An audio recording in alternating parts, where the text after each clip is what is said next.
আমি চক্ষু বন্ধ করে দেখতে পাই। আমরা যদি যোগ্যতা নিয়ে 5-10 বছরের মধ্যে দাঁড়াইতে না পারি, এই ভিডিও, এই ছবি, এই শহীদ পরিবার, এই আহত, এদের জীবন তো শেষ।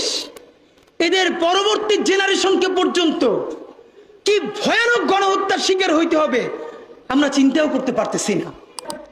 1857 সালে মহাবিদ্রোহেও সিপাহী বিপ্লবে আমরা জিতে গিয়েছিলাম ব্রিটিশদের বিরুদ্ধে।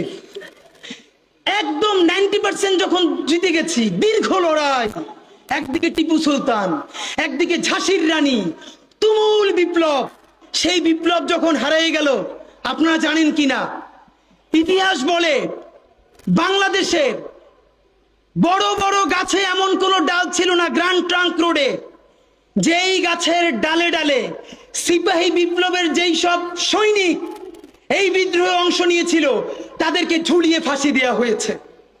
তাদের বাবাকে, তাদের সন্তানদেরকে প্রকাশ্য দিবালোকে গাছের সাথে ঝুলিয়ে আমাদের বিপ্লবীদেরকে ফাঁসি দেওয়া হয়েছে। শুধু তাই না, 5 দিন 7 দিন ধরে সেই লাশ ঝুলিয়ে রাখা হয়েছে, যাতে মানুষ দেখে শিক্ষা পায় আর কেউ কোনোদিন ব্রিটিশদের বিরুদ্ধে বিপ্লব বা বিদ্রোহ করতে না পারে।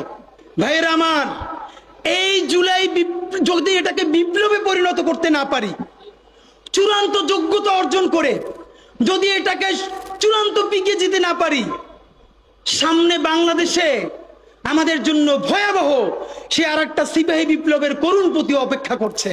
আমি চক্ষু বন্ধ করে দেখতে পাই। আমরা যদি যোগ্যতা নিয়ে 5-10 বছরের মধ্যে দাঁড়াইতে না পারি, এই ভিডিও, এই ছবি, এই শহীদ পরিবার, এই আহত, এদের জীবন তো শেষ। এদের পরবর্তী জেনারেশনকে পর্যন্ত কি ভয়ানক গণহত্যার শিকার হইতে হবে আমরা চিন্তাও করতে পারতেছি না।